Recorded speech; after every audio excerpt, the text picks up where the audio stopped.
Hello and welcome back to Full Tuck, the Wingspan podcast with me, Adam. And me, Aidan. Okay. How have you been, my friend? I've been very good. What a time to be a Wingspan fan. I know.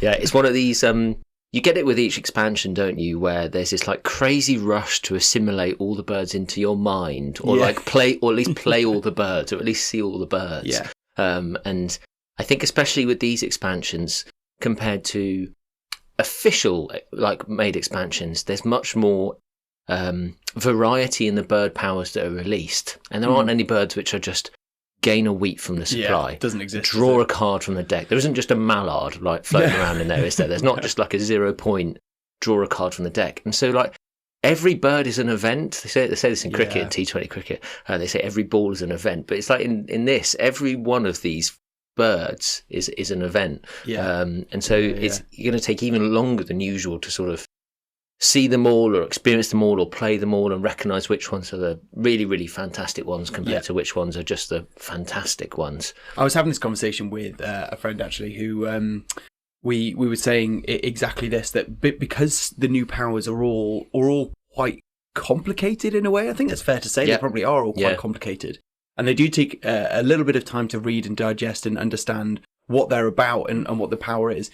That the games are, for a little while when they're involved, going to take a bit of time, because you're going to have to take a bit of time to read them and understand them, and then to activate the powers, and so everything just makes it a bit longer. I mean, it's a good thing. Yeah, I don't think it's overly complex for new starters. No. So Harriet's taking the game to place with some new starters this week, and I think it's still okay for people who are completely brand new to the game to understand the powers. It will just take them longer to sort of read the powers like it will with us. I don't think it's like a barrier to getting involved in the game. Oh, no, definitely not. And it's also really cool that there are just so many of them. 150 new birds when you're having all the packs in the game. Did you get many games in this week? So, well, you know we did. We had a game.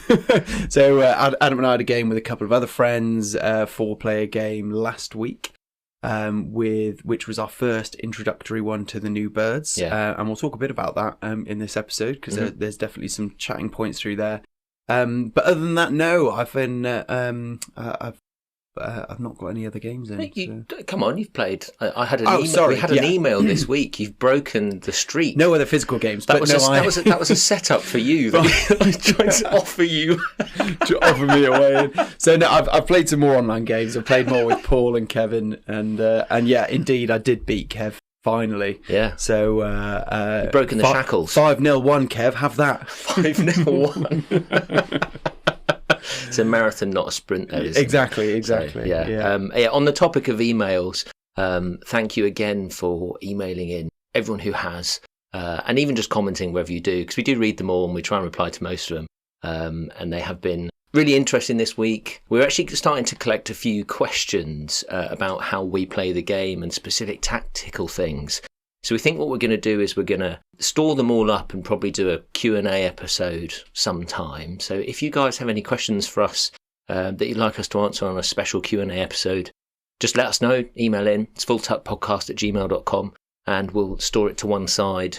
Yeah. And questions, comments, thoughts, whether that be maybe something you're if you're new to the game and you don't quite understand about the game, you want us to explain, or if you're a kind of long-term veteran and you've got some, a tactical thought that maybe disagrees with what we've said or agree with what we've said, absolutely anything at all, send us in via that email, or you can comment on anywhere, any of the platforms you listen on Spotify or on Apple Music or YouTube, and they'll worm their way towards us, or Wichita grub their way towards us. Nice. And we'll do that special Q&A. I think that'll be really quite a fun episode. Explainers. Do you think that's our pivot then? One day we're going to be explainers. We're going to take on Wingsplain, which is like the go-to Wingspan explainers. But, hey, look, we can do it. We can take them on.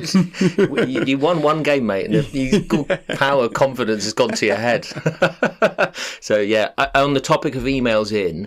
One thing I didn't quite realise was how controversial us calling it the fire is. Yeah. That's something that's really come back to bite us, hasn't it? So apologies if that's infuriated anyone. So for the listener who maybe hasn't picked up on this yet, we a bit of maybe a quirk in the way that we've spoken about the game on this pod, but this is all born out of the way we've spoken about the game with our friendship group over the last few years, is we call the grasslands habitat the fire. Yeah. And this is all comes from the fact that, indeed, the grassland symbol looks like a little flame to us anyway. Yeah. It's not us being like sadists or anything, being like we like putting birds in the fire. No, it's not that at all. It just looks like a flame. It just looks like a flame. We're very simple-minded, and it's yellow.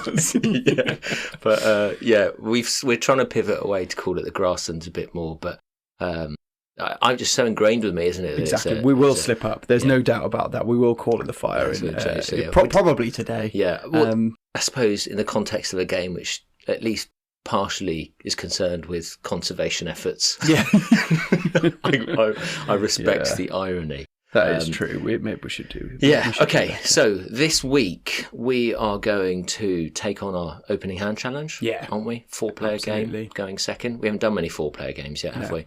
No. Then we are bringing back our bird of the week. Bird of the week feature. Bird of the week. And it's bird we might have spoken about before, actually. We have. Yeah, we have actually. Yeah. And then we're just going to dedicate as much time as possible to talking about these fan packs. And then if we get any time at the end, perhaps a few little extra bits. Yeah, a little sprinkling. For a very, very special episode next week, which you should keep your ears and eyes peeled out for. Oh dear. Very exciting. And then obviously we'll do our opening hand challenge for next time. Awesome.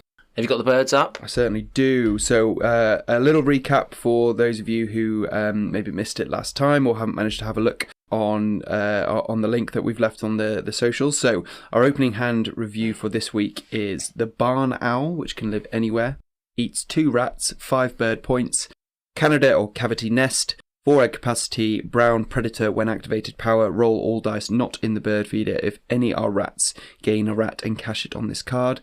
The Philippine Eagle, which lives in the forest, also eats 2 rats, 6 bird points, sticks or platform nest, 1 egg capacity, teal round end predator power, roll all 5 die. You may re-roll any number of die up to 2 times. If at least 3 rats are showing when you stop, draw 2 bonus cards and keep 1, reset the bird feeder. The Mourning Dove, which can live anywhere, eats a wheat, 0 bird points, stick or platform nest, 5 egg capacity, brown when activated power, lay an egg on this bird. The little grebe, which lives in the wetlands, eats a witchetty and a fish, 4 bird points, star nest, 5 egg capacity. For each bird brown when activated, for each bird in this column with an egg on it, draw 1 card, keep 1 and discard the rest. And then finally the rook, which lives in the grasslands, eats an anything, 1 bird point, stick or platform nest, 3 egg capacity, flocking when activated, brown power, cash 1 food from your supply on this bird or tuck a card from your hand behind this bird. If you do either, tuck 1 card from the deck behind this bird. Nice. Your 2 bonus cards are the Passerine Specialist, which is birds with wingspans of 30 centimetres or less. And to get the higher score, you need 6 birds, and that's 6 points. And your second bonus card is the Oologist, which is birds that have at least 1 egg laid on them. And to get the higher on this, you need 9 birds, which is 6 points. And then we've got in the tray the Northern Goshawk, which lives in the forest, eats 2 rats, 5 bird points, stick or platform nests, 2 egg capacity, and a predator white when played power. For each rat in this bird's food cost, you may tuck 1 card from your hand behind it instead. And then we've got Clark's Nutcracker, which lives in the forest, eats 2 wheats and an anything, 5 bird points, stick or platform nest, 2 egg capacity, brown when activated power, gain 1 wheat from the bird feeder if available. You may cash it on this card. And then finally, the Northern Bobwhite, which lives in the grasslands, eats 3 wheats, 5 bird points, pebble or stone nest, 6 egg capacity, brown when activated power, lay an egg on this bird. Fantastic. And then your end of round goals are round 1, eggs in ground nest. We call them stones nest, pebble nest. Yeah, but it's ground nest as it turns out. Got that one wrong as well. Round 2, beaks pointing right. Round 3, cavity nest birds with eggs on them. And round 4, sets of eggs in your trees, grasslands and wetlands. 4-player game, we are going second. Indeed. So what did you think, mate? Oh, I've been racking my brain. I really have. My natural inkling in all of these games when I get the Mourning Dove is to start and play the Mourning Dove in the trees and go from there. Because I think you're then just completely taking out the grasslands as an action that you need to do. I suppose your equivalent would be putting the Mourning Dove in the water, in the wetlands, so that you can do it. Yeah. But I feel with the rook in your opening hand, you've really got an opportunity to build a grasslands chain. So I think I'm probably going to go against my normal here. And I'm either keeping 3 or 4, I can't decide. So I'm definitely not keeping the barn owl. Yeah, sure. I'm keeping the Philippine Eagle because that is, in the first round, that's 8 extra bonus cards you're looking at through the game. Well, it can be 8 extra bonus cards. Maybe. Sorry, the Could stats. Be 0. I might find the stats of that. I'm definitely keeping the Mourning Dove, as we've mentioned, and I'm definitely keeping the rook. The Little Grebe is remarkably expensive for a bird that has an okay power. So the power is for each bird in this column with an egg on it, draw one card, keep one of those cards and discard the rest. But it costs 3 food. Yeah, so it is expensive. Realistically, I'm probably going to, first of all, play the Philippine Eagle in the trees, play the Mourning Dove in the water. Oh, no, or the Mourning Dove in the fire. You know what? I'm going Philippine Eagle in the trees, Mourning Dove in the fire, I think, Little Grebe in the water, and the rook in the fire. And I'm going to try and build a grasslands chain. Because then you've got plenty of egg-laying powers in the grasslands for the 3 end-of-round goals, which are egg-laying related. You'll have enough eggs to get 3 extra draws with the Little Grebe. Hopefully, given you'll have the Little Grebe down, each time you pick up cards, you'll be picking up 2 for the column, plus, in theory, 3 extra for the Little Grebe. Hopefully, I'll make a grasslands chain. Yeah. Oh, but I think you look very unsure about that. I am. Can you tell? Because Yeah. I'm just so used to. I think tried and tested is you get your you get your Mourning Dove in the trees, then you get your Philippine Eagle in the trees, and you're away. Yeah. You are getting plenty of food and plenty of eggs, so this is why I'm slightly torn. Can you see? I know what you mean. I think the challenge is it almost does seem unnatural. But the more I've looked at this, not unnatural, but I guess more, it goes kind of against the way that you and I have tended to play the game recently. I think What for do you me, mean? Just in the way that, exactly as you've said, we've both, I think particularly since the Oceania boards have come out and come into our games, we've tended to, it's almost like your round 1 strategy is find a way of getting eggs which is not laying eggs. Yeah. Whether that be a pink laying power, whether that be an egg laying power in one of the other habitats, which is what the Mourning Dove gives you exactly. So you've got a way of achieving that goal in your opening hand that allows you to do that. But I mean, for me, but you need to recognise when there's an opportunity to get that grasslands chain. Yeah. And is this the game to do Exactly. it? That rook exactly can get. I think it's the rook. I but have it's- never made the most of that rook. And the rook power, I'll read out: cash 1 from your supplier on this bird, or tuck 1 from your hand behind this bird. If you do either, tuck 1 from the deck behind this bird. So you're getting 2 points per activation. You do need a spare food or a spare card. You do need spare resources. In a 4-player game, you probably are going to have some. There's going to be some handed out, isn't there? What? Sorry, I keep interrupting you. No, you're fine. What are you I think do? the more I've looked at this, the more I see that actually the synergy here, or the thing that you can do, which is a real, where there's synergy essentially, is that you've got 3 of the 4 end of round goals involving eggs, involving different nest types, but in particular round 4 is sets of eggs. Yeah. So you want tons of eggs to be laid. And then the Eulogist bonus card is also tons of eggs being laid.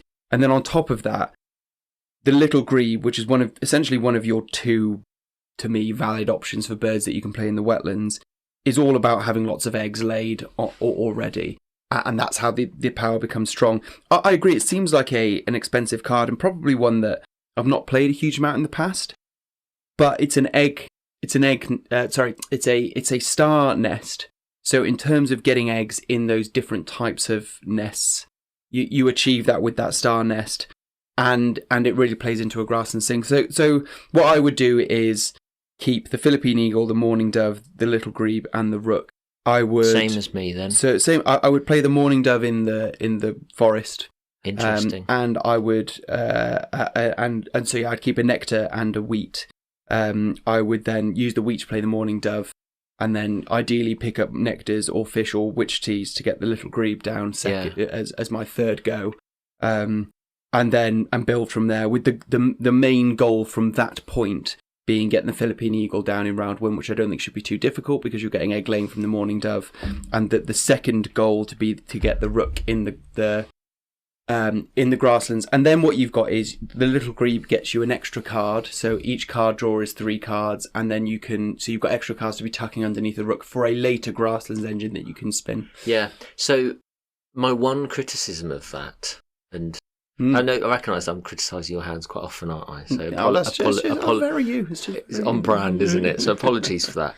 Ever since we moved to the Oceania board and you got much less eggs per activation of the grasslands, I think you need to be rushing out a grasslands chain much quicker than you used to need to. And so I suppose that's why I put the Mourning Dove in the grasslands for mine, because realistically, even when you've got the rook and the Mourning Dove both in the grasslands, you still only get 2 egg activations when you activate it, so it's not very many. No, so I see your point. You probably can't be turning down birds to go in the grasslands chain, waiting for the perfect one. So I'm that's not what I'm doing here. I think my response to that is that's all very well, but if you do that, where is your stuff coming from? Yeah, and where are your food and cards coming from? Yeah. And I'm hoping you're going to give them to me. But this is it. If you put the Mourning Dove in the grasslands, then your only real hope of getting a card down in the forest to get food is to use the Philippine Eagle, and that's a perfectly valid strategy. And then you get 2 foods per activation, but all you get is 2 foods per activation. There, you don't get any other stuff. Yeah, and actually, if you're keeping all 4 of those cards, you've got 1, 2, 3, 4, 5, 6, 7 food cost to play, ideally in round 1 to play all 4 of those, and you're only starting with 2 foods, so you need to gain another 5 food from somewhere, and none of those brown powers get you food. You are much better at counting food costs than me. That's why I was concerned about. I think my plan isn't exactly perfect either, but I like, and it's challenging, and I'd say maybe another strategy is to not keep the Mourning Dove out of those 4 in order to give you an extra food, because you already know you're going to be building a grasslands chain, so getting that egg in another habitat is less valuable. Mourning Dove's an absolute banker for me in every single game. Agreed, me too. So I can't see myself not playing it. In that scenario, if you keep the Philippine Eagle, the little grebe, and the it's one of these classic scenarios where the Philippine Eagle throws your hand here. If you didn't have the Philippine Eagle, I'd be pretty set on building an egg chain. But because you have the Philippine Eagle, you feel like you need to get it out, and you can get distracted by bonus cards throughout the game, can't you? Yeah. And I mean, I found the stats. So if you play the Philippine Eagle in the first round, your likelihood of it coming off twice is 31%, 3 times 15%, 4 times 1.5%. Mad, isn't it? It's. I thought it'd be much higher than that. Yeah, it almost feels it, doesn't it? But maybe that's the point of the card, is it makes you feel like you're doing better than you are. Yeah. But no, I equally, I've had games where I've played it in round 1 and it's not worked at all, and I've ended up being really angry with him. And there are other games where I've had him and he's worked, say, 3 out of 4 times, and I've been like, you know what, this is an absolute no-brainer. And I think on balance, whenever he comes up in round 1 or round 2, I play him. Yeah. Like, he's but can you see my brilliant point about how it distracts from building the chain, 100%. And it will reduce the how much you lean 100%. Into the chain. And if you've got a hard chain, then you're going to be less likely to score well on bonus cards. So. Yeah. The benefit of the little grebe here in this game is that because it's a star nest, it qualifies for 2 of those end of round goals as well. And in your opening hand, you don't have any grounds nest birds, so it saves you on that. It saves you scoring on that. I suppose your counter argument to that is it's a 4-player game. You should not be chasing end of round goals unless they suit your game plan. Which in this case, I just think there is so much synergy with your hand and the end of round goals and your bonus cards that you've got an opportunity to chase them and win. I don't know, you could target 3 out of 4 of those. Yeah. I mean, like you say, it's hard with end of round goals in a 4-player game. The likelihood that somebody else will just snipe you on one of them, which may be to their own detriment, but certainly to yours, is really challenging. Yeah. But I think that little grebe, if you've got potential, if you've got a game where you're going to be wanting to lay a lot of eggs, having that little grebe is a bit of a no-brainer. And I think that's probably what you do in this faces game. left and faces right, actually, as well. So, Indeed. So Lisa's emailed in. I'm keeping the Philippine Eagle. I do have a love-hate relationship with this card. Couldn't agree more, Lisa. I can't not play it, but there are times I get no bonus cards from it. So that is that's the downside of it. I mean, your chances, if you play it in round one, of getting no bonus cards, 17%. So that's nearly 1 in 5 games that it never comes off. If you play it in the round. Reasonably high. And then if you play it in the second round, your chances increase to 26%. So that's 1 in 4 if you're playing it in the second round that it doesn't come off at all. I'd be furious. I still think, however, on the flip side to that, if you compare that to other bonus cards, it's a 6-point bird that costs 2 food, and even if it works once, then you're laughing. You're like, yeah, that's brilliant. If you compare that to, say, I don't know, like the Great Prairie Chicken, which is a 3 food cost, 5 points, and you only get once a choice of 2 bonus cards and keep 1. Then it seems like a no-brainer to me. She said also keep the little Grebe and the rook. And that's it. So she's not going to be keeping the Mourning Dove, which is interesting. So Chris on Spotify has done exactly what I've done and is trying to lay into a laying row eventually after getting some resources down with his first few goes. So, but yeah, it's not a straightforward one, that, and certainly one that... Room for debate. Yeah, room for debate, and maybe also room to push you in a certainly what it's done is pushed us in directions that would be outside of our natural games. Definitely, yeah. So thanks for emailing in, guys. You can always email in what your responses are to the our opening hands. Yeah. You can also see it on our Instagram or Facebook page, so that's Full Tuck Podcast, where you also see photos of it as well there. So, shall we have a quick break, Aidan, because a listener has got a bone to pick with you. Okay.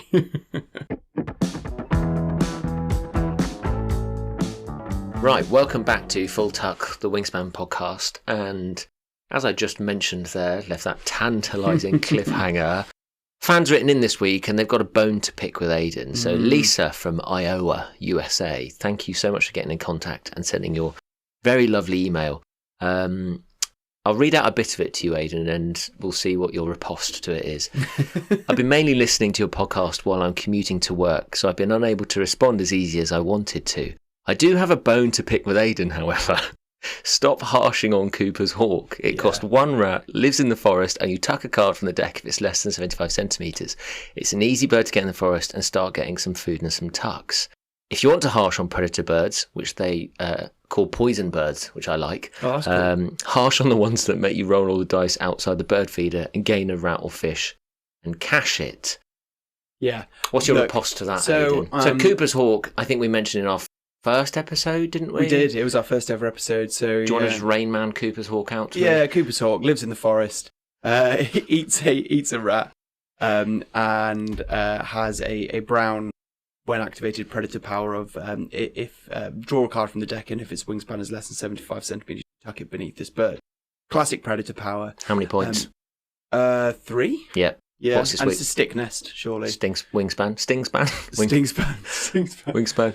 My guess is around. Come on, you're better than that. Maybe less than 100. It's less than 100. So what's your riposte? Lisa, I granted I was harsh on Cooper's hawk. We mentioned it, I think, in our first episode, and you said it as a throwaway comment. So to give some context for maybe people who haven't listened to that episode, the context there was we were talking about predator powers and are they worth it, and we digested some of the predator powers that were in the game. From the base game and through some of the expansions and how they've maybe evolved. And I think that I used Cooper's hawk as an example of one of the earlier predator powers where, to me, I just don't feel like it's worth it. and I would, unless, of course, there was a particular circumstance where it worked particularly well for a bonus card or worked particularly well for an end of round goal or something like that. To give my reasoning for it, I think if you look at some of the base game birds there are plenty of base game powers which are a guaranteed. For example, tuck a card beneath this card and draw a card, tuck a card beneath this card and lay an egg. Or they are guaranteed powers which gain you a resource. For example, gain a witch grub, gain a wheat, which, to me, if you use a food to play a bird, it's going to be worth at least 1 point per food, if not more. So whereas with these birds, the chances of a random card that you draw being less than 75 centimeters, I don't know what the stats are on that, but my guess would be it's not enormous. I'll get it. But you are absolutely right. I was harsh, and I felt harsh saying it at the time because I was poor Cooper's Hawk really did not deserve that. And I felt some of our American listeners might feel that it's actually a really nice bird. No, I think I agree with Lisa. Shock. Disagree with Aidan. What other birds in the game cost 1 food and are 3 points? Is the first thing to say. Okay. It does get you going in the trees, and there's a 70% chance, having just looked it up, that it comes off. But there's also then a 30% chance that brown power does absolutely nothing. But it's more than likely that it will come off, and it sets up your trees immediately, doesn't it? But if so, well, first of all, in the base game it doesn't, because it wouldn't get you up to it gets you halfway in your trees. But I think it's it's got a 70% chance of getting you 1 point, and that's it. Mm-hmm. Whereas, if there are other bird powers, for example, attack and draw power, which is 100% chance of getting 1 point and seeing another card and getting rid of a card that you don't want. The ones that cost 1 food, are only worth 1 point in the game. They're not worth 3 points. So Cooper's Hawk starts 2 activations ahead of that, doesn't it? Look, I agree. I was also saying it in the context of, if you look at some of the more recent Predator powers, the expansions, definitely, then they have maybe a similar rate of success. What about all the ones that make you roll all of the dice outside the bird feeder? Yeah, so I agreed, and I think that's a really good point, Lisa. Agree with that, Lisa. So, I mean, a really good example is the opening hand review we just looked at, the Barn Owl, which all of us have completely ignored. And ultimately, that's true, isn't it? If you look at the chances of success of those, it's going to be pretty low. Even if you roll all 5 dice, which is never going to happen because there's got to be at least 1 dice in the bird feeder, then it's actually not as likely to happen as the chances if there are 4 dice outside of the bird feeder, 51% of coming off. There you go. You may as well flip a coin. There you go. So how often is it actually going to happen? You're going to have 4 dice outside the bird feeder. Almost never. So yeah, I agree. Though those that power is significantly underpowered in its base form. So yeah, is that what you were about to go on to? Is, so the new one of the fan-made expansions. Now, I fear we're going to keep on doing this over the coming weeks when we don't know the names of the new birds yet. But there's one new bird, or probably multiple new birds in one of the expansions, which is a roll all dice outside of the bird feeder, and you get 2 things, don't you, if it comes off? It's not 1 thing. It's it'll be like a gain that food and a tuck, or gain that to cash it and gain 1 into your supply or something like that. And I think that's a really good fix of a power that's probably not that strong, and a power that people tend to avoid quite frequently. I mean, a fix that the game makers did in some of their expansions as well is to say roll all dice outside the bird feeder and gain all rats or all fish that are present. So an example is the Northern Gannet from the European expansion, which is roll all dice outside the bird feeder and gain all fish. And you like that one because even though the chance is low, and the chances of success are still as low as with the Barn Owl, for example, but there's a chance it'll be more than 1 point. Yeah, agreed. Agreed. And it's almost like the little penguin, isn't it? As an example of we're back to the little penguin. But an example of a predator power that has almost showed an evolution of. But it's a real roll of the dice. Like you do often come up with 0 points with the little penguin, but you might get the listener should see his face. I think I saw something on social media recently of someone saying they'd got like an 8 fish. Oh, come on! Once when they activated the little penguin, and it was like, and you could see how it could occasionally happen. If you draw it's the point I make. You don't shuffle the birds back in well enough, and so you start picking from the pile, which ends up being the water pile. Well, if that happens, then but it's cool. I think thank you very much for writing, and Lisa. I think it's a very good point. I will very much admit that I was harsh on Cooper's Hawk. I should have been harsher on the Barn Owl. But what a cute little bird. I've really enjoyed it when listeners have written in and questioned our opinion on birds. So please carry on doing that, and we will read them out, and we could maybe have, I don't know, a roasting of Adam or a roasting of Aidan one day. We could definitely do that. That would be easy. Yeah, that would be a very long episode. Okay. Quick break. Yeah, and then we'll come and do some of the new birds, which I'm sure a lot of you are very excited about. Yeah, cool. See you in a minute.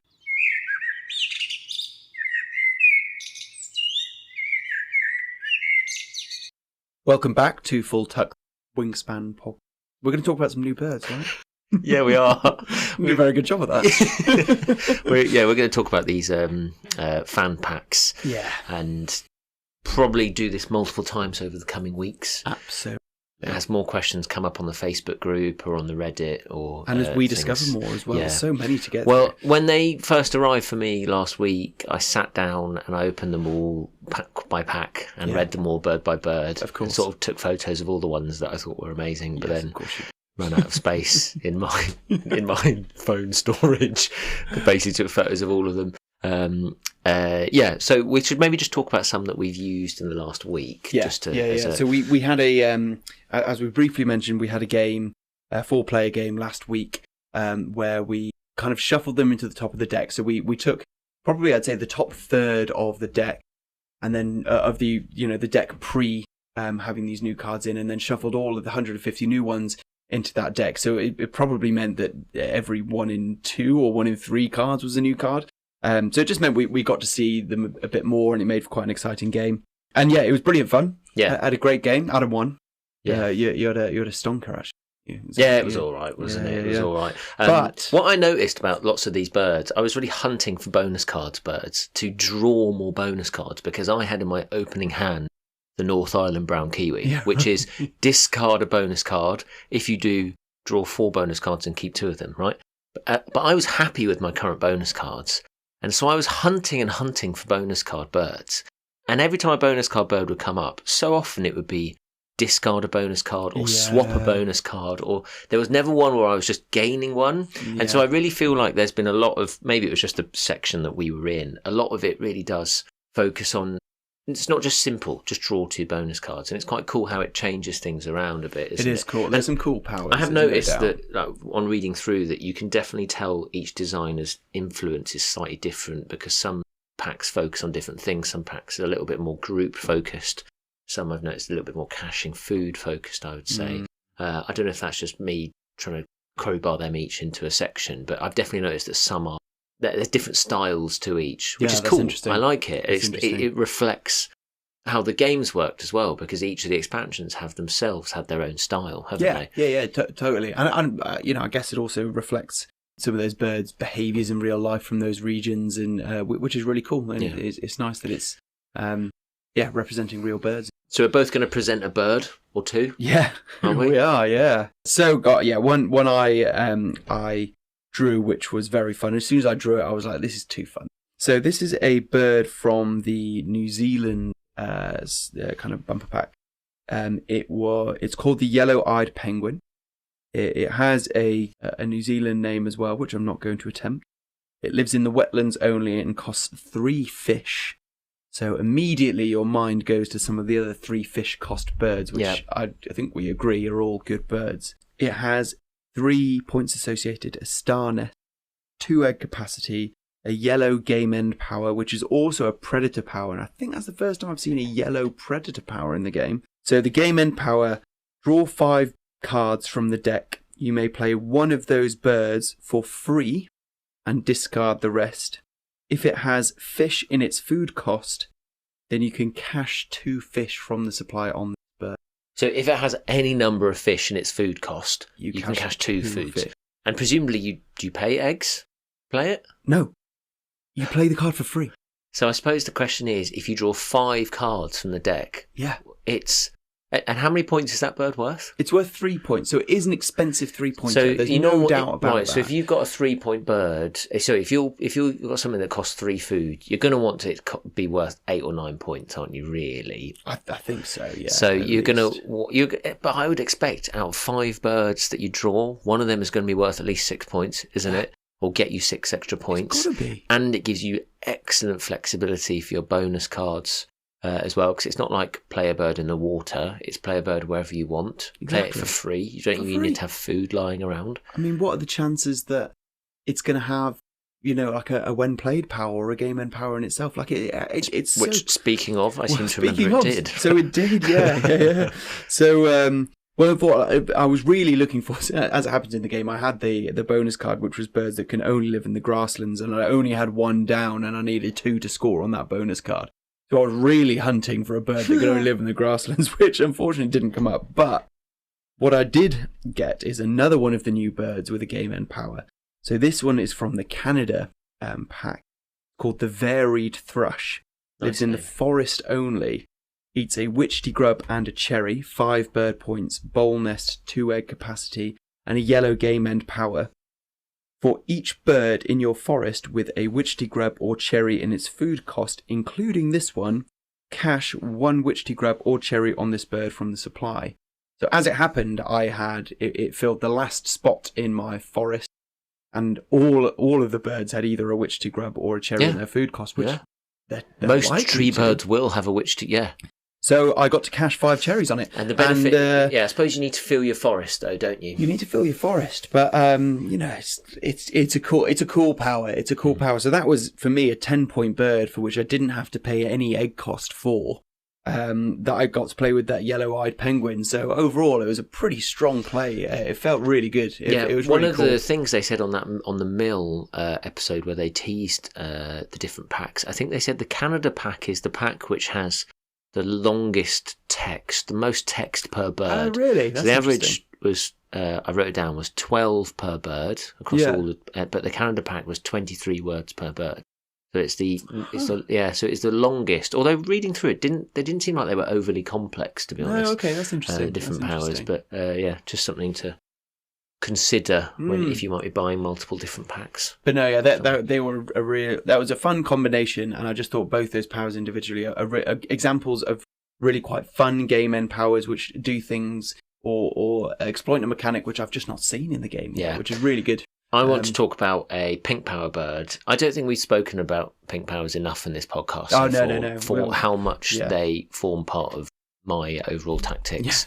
Because I suppose for the listener, we play most of our in-person games with upwards of 3 players. It depends, isn't it? I think we both play quite a lot of 2-player games with our own partners, but yeah, I mean, as a group, it's usually 4 or 5, really, an occasional flock 6 or 7. Oh gosh, not that often. But obviously in those games, your pink powers become very powerful, don't they? Powerful. So I started with a bird called the Wecker in my opening hand, which is also from the New Zealand expansion. It lives anywhere. It eats 2 of anything. So a remarkably flexible bird, which will be reflected in its power. It's worth 2 points. It's a stone's nest. I can't actually see how many eggs it's got on it because the photo that I've taken is just covered in too much cached food. Which maybe reflects its power. Once between turns, when another player resets the bird feeder, cash 1 food from the bird feeder on this bird at the end of their turn. I think it ended up with like 16 food on it. And I think was it your first play? Yeah. And the rest of us, as soon as I was going first as well, wasn't I? Yeah. Oh, yeah. And you were going first. So yeah, got it down before anyone else had a chance to do anything. And as soon as he played it, all of us around the table, everyone sighed. It's classic. Bear in mind, this is the first. Then they ganged up on me for the rest of the game. So every game this happens. I play one good bird. And they say, "Well, we're just not going to reset the bird feeder then." Considering this is a game that we were all like, testing out new birds, and we didn't really have an idea of which one's going to be strong or not. The first one that we saw, we were all like, this is unbelievably strong. Oh, I thought you were about to throw your toys out the pram. It felt like a toy throw coming there. Okay. No, it was just so strong. It was so cool. And and again, I've never seen a pink power that activates when another player does something like reset the bird feed. Yeah. They're all like when they take an action or when they gain a certain food, not like when you reset the bird feed. That's brilliant. We were talking about it during the game that it's one of those pink powers that you'd play in a 2-player game because your opponent will reset the bird. You have to get food in this game. There's no 2 ways about it. And so your opponent will be resetting the bird feeder a number of times going forward. It did make me think though about the kind of pink powers that I like. And the Wecker's incredibly strong. But the best pink powers for me are ones that recycle some of your own resources, rather than you just gain resources through a different means. So this one, you're just taking the food from the bird feeder and putting it, cashing it on the bird. Whereas there are other bonus cards which are like, I don't know, tuck a card from your hand behind this bird. There's no bunting, you mean, sir. Yeah, to then draw a card. Yeah, those ones to sort of change what you've got, so that's a passive. It's like a passive go rather than just passively accumulating points. So I mean, that's an interesting discussion point in itself. The snow bunting almost versus the goldfinch, the European goldfinch, which are both when another player tucks a card power, but they vary ever so slightly in that the snow bunting is tuck a card from your hand to draw one, and the European goldfinch is tuck a card from the deck. There's nothing to do with your hand, and I think over time I've seen differing opinions on which people prefer. Because whilst the snow bunting does recycle your hand and you can get rid of birds that you don't like and have a chance to draw new ones, you do have to have cards in your hand that you don't like. And sometimes you get those circumstances where you have a bird that you want to play, or you might want to play, and you turn down the points. And my opinion in Wingspan has always been, you should take the points when they're offered. I know, and so even but if it's hard to do that. Unless sometimes. it's like the perfect bird for you, I think you should be tucking that bird. But it's hard. It's hard, It is hard because you never know what might come up better instead. And I think certainly for me, who tends to avoid drawing cards, having a bird like the snow bunting is a good means of recycling my hand without having to pick up cards. I suppose for you, but I suppose on the other hand, you also have so many cards that the snow bunting's even better because you'll always have a bird that you don't want to play. Yeah, well, if you have a water chain, then you likely are going to, aren't you? But again, I have played games in the past where I've had the snow bunting out really early in maybe a higher player game, thinking this is great, this is going to get me loads of points, and then I've struggled so much for card draw. Yeah. In the first, in the later rounds not so much, but in the first round when you're like, I just don't have enough cards here to make this work, and you do hamstring yourself a little bit. And it is difficult, but I agree, when you get the game going, it's more powerful really than the goldfinch for the reason that you've said. So I think perhaps we'll come back to our new birds over the coming weeks, but also people write in if you've got any particular birds, maybe controversial birds. I've seen a few questions on the Facebook group this week about how you'd interpret different birds, so I think we should see what our opinion would be on the interpretation of the laws. And let us know let us know what your strategy with these new expansion packs have been. We've obviously just gone full immature and just throw them all in straight away. Everything, please. But let us know if you've gone for one pack, maybe from where you're from, or from birds that you've been particularly interested in, and then let us know. Yeah, please let us know if you've had any particularly strong powers or combinations. And also remember, we're discovering these along with you guys. We've had no insight. We've had journey. no. So if you let us know a power, let us know what the bird is, where it's from. Give us the insight, and teach us, because we're discovering. We've got a lot to learn.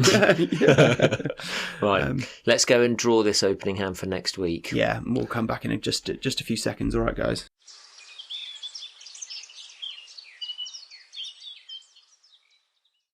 So let's get on with our opening hand challenge for next time. Episode 11. Very special episode that Do you will want to let us know what we've got then? Yeah, we've got the Oriental Bay Owl, which can live in the trees. It costs a witch to grub and a rat, 5 points. It's a cavity nest with 2 egg capacity. Predator power, round end. Activate the when activated brown powers of all of your other predator birds. Second, Verditer Flycatcher, also lives only in the trees. It costs a witch to grub and a cherry. It's worth 5 points. It's also a cavity nest. It's a brown when activated power. If you've gained a witch to grub from the bird feeder on this turn, gain 1 cherry from the supply. Next is the Ivory Gull. That is from the Canada fan-made expansion. It only lives in the wetlands. It's got 2, eats 2 of anything. 3 points, brown when activated. Choose a food in the cost of the bird on top of the discard pile. Cash 1 of that food from the supply on this bird. You may spend food on this bird when activating a bird power. Fourth, Eastern Kingbird, lives anywhere, cost a witch to grub or a cherry, 2 points, pink, once between turns power. When another player plays a tree bird, gain 1 witch to grub from the supply. Fifth, Paradise Shelduck. It's a new bird from the New Zealand fan-made expansion. It lives in the wetlands or the grasslands. It eats a witch to grub or a wheat, 0 points. It's a cavity nest. When activated, if there is an egg on an adjacent bird, draw 1 card. If not, lay 1 on this bird. And then we've got some bonus cards. So the Wetland Ranger, which is consecutive birds in the wetlands with ascending or descending scores. 3 consecutive birds gets you 3 points, 4 consecutive birds gets you 5 points, and 5 consecutive birds gets you 8 points. And then the Citizen Scientist, which is birds with tucked cards. 4 to 6 birds gets you 3 points, and 7 plus birds gets you 6. And in the tray, the Greater Adjutant only lives in the wetlands. It costs a fish and 2 anythings. It's 4 points. It's a yellow game end power. Copy one bonus card of the player to your left as if it were your own. Second, Eurasian Jay. Only lives in the trees, costs a witched grub and a wheat and an anything. It's worth 4 points. Brown run activated power. Steal 1 wheat from another player's supply and cash it on this bird. They gain 1 of anything from the bird feeder. And last, Grey Strike Thrush. It only lives in the trees. It costs a witch scrub or a rat. It's worth 2 points. It's a predator when activated power. Reset the bird feeder and gain all the rats if there are any. You may cash any or all of them on this bird. And then we've got some end of round goals. So round 1 is beaks pointing right. Round 2 is birds with cached food on them. That's a Jacob Bruner end of round goal. Round 3 is birds with tucked cards. And round 4 is eggs on stone. And in the interest of 5-player games... 5-player game it is. It's 5-player game. Yeah, go on. Going third. We're going to have a 5-player game. We're going third, so middle of the pack. Yeah. See how you get on. Write in, let us know. Don't forget to like and subscribe, guys, because we've got a very special episode coming next week. We really do. Something to be very excited about. So, yeah, and as always, email in. We're fulltuppodcast@gmail.com, and have a great week. Have a lovely week. Happy birding. Bye-bye.